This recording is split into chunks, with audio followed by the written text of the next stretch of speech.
Kilauea's south flank is already moving, not after the next eruption, not after the next earthquake.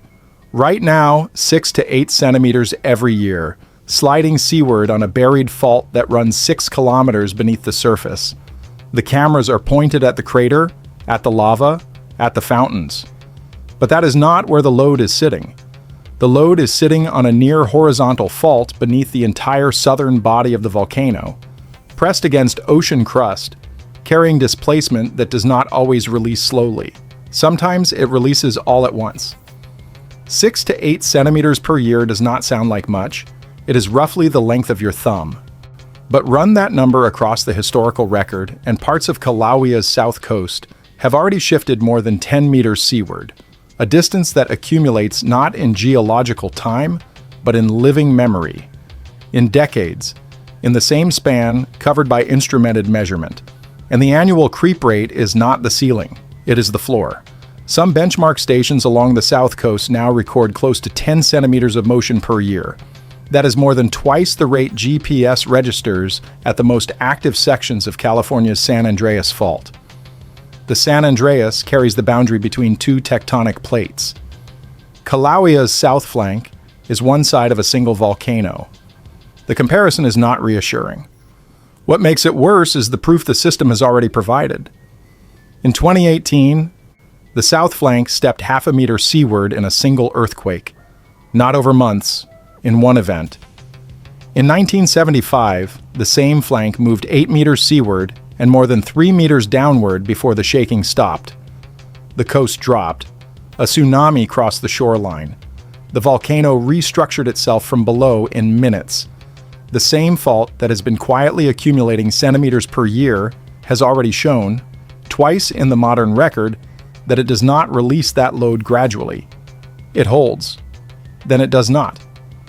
The current eruption has not changed that arithmetic. The décollement is not a dramatic structure.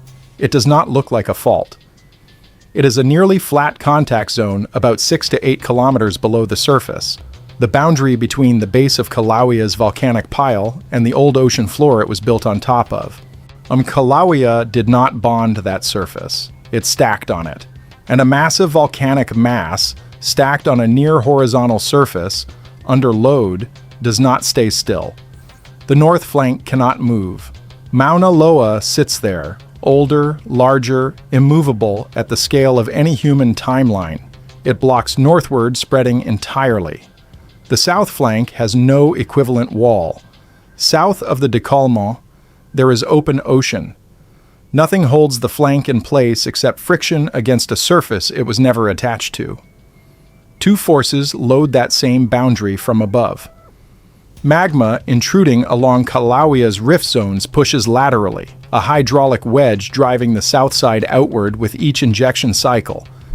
Gravity pulls the entire oversteepened flank toward the sea independently without requiring a single new drop of magma.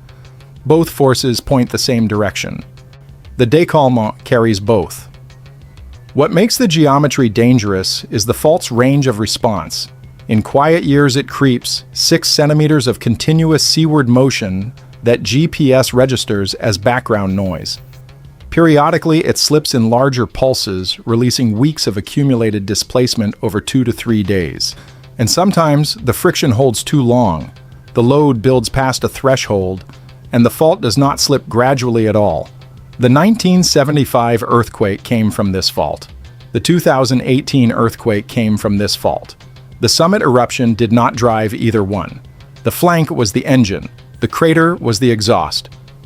The south flank's modern mobility was not switched on by the current eruption. It was built up in stages, each one leaving the system more loaded and less stable than before. The early 1950s appear to be when the flank shifted into its current operating state. A sequence of earthquakes and an offshore swarm altered the stress field at the base of the flank, redistributing load, releasing friction in some places, concentrating it in others. By 1952, geodetic measurements showed the décollement had accelerated into a faster, more consistent seaward creep. The machine had been reset into a higher gear, and it did not shift back down. Then, 1975. The Kalapana earthquake did not just release accumulated stress, It restructured the system. 8 meters of seaward displacement, more than 3 meters of vertical drop. The rift dilated. The south flank, which had been partially braced by its own internal geometry, was left freer to move under gravity after the rupture than it had been before. The earthquake did not resolve the problem. It removed some of the bracing and handed the remaining load to the same fault. The 2018 crisis belongs to that same chain. By early 2018, the rift plumbing had reached its highest pressurization in at least 20 years. Magma drove into the lower east rift zone. The summit collapsed. The south flank ruptured again, measurably, permanently, half a meter seaward in one event. A different eruption, a different decade, the same décollement, the same asymmetry. The north side still blocked by Mauna Loa, the south side still facing open ocean. The current eruption opened inside a system that 1975 weakened and 2018 reloaded. The geometry has not changed. The lava is staying inside the crater. No lateral intrusion is underway on the east rift zone. The fountaining episodes are being tracked closely enough that short windows can sometimes be called days in advance. Those facts are real. They matter for managing the hazard zone around the summit. They are not nothing. They are also not the problem. Crater-confined lava does not unload a fault 6 kilometers underground. The décollement does not respond to what is happening at the surface. It carries the south flank's accumulated displacement on its own schedule, indifferent to whether the visible eruption is localized or sprawling. The rift can stay quiet and the fault can still be loading. Both conditions have coexisted before. Forecasting a fountain episode means reading summit deformation. That is useful. It is not the same as reading the state of a buried near horizontal fault that has produced the island's strongest earthquakes without consistent advance warning at the surface. Some south flank movements in Kilauea's record began without significant inflation signals. Some accelerated after the fact, only visible once displacement was already underway. The network records what the system does. It does not govern when. There is no mechanism for venting a fault. The creep continues.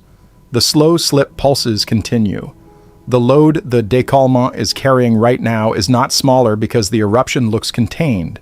The surface is calm. The structure underneath is not.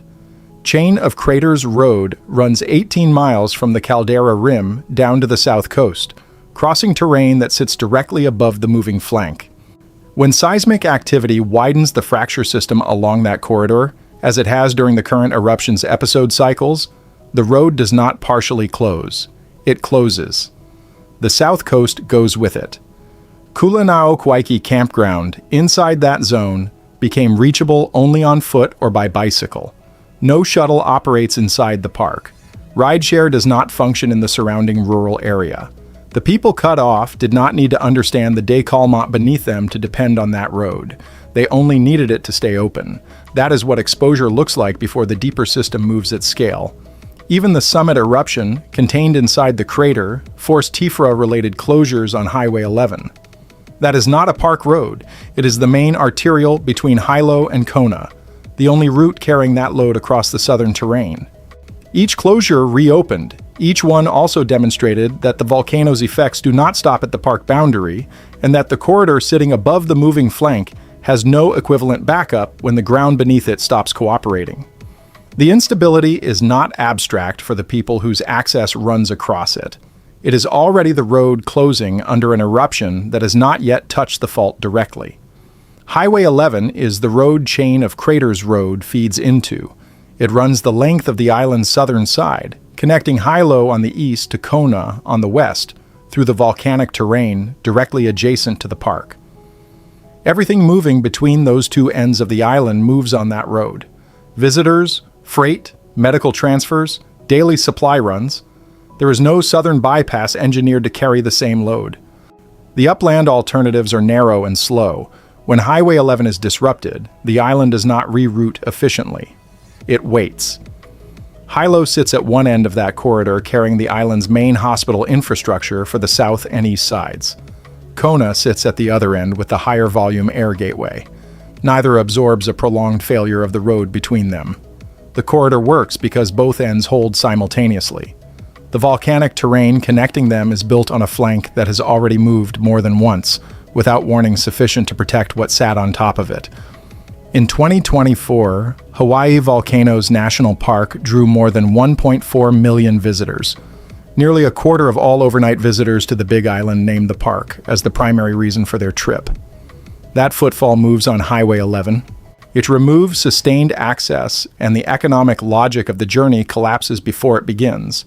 No entry, no stay, no spending along the southern route. The $445 million visitors spent near the park that year was not insulated from the road. It depended on it. One corridor, no redundancy. Still sitting on moving ground. The eruption is episodic. It pauses, restarts, and can sometimes be bracketed in advance. That is what changed. That is the visible story, and it is real. The décolme is still carrying the south flank seaward on the same buried boundary it has moved on for decades. The same asymmetry holds Mauna Loa blocking the north, open ocean to the south, nothing else between the flank and the water. The creep continues between eruptions. The load does not reset when the fountains stop. In 1975, the earthquake came before the eruption. The fault moved first. The crater responded after. The flank was never the symptom. It was always the condition. That condition has not changed. The cameras point at the lava. The lava is not what is moving.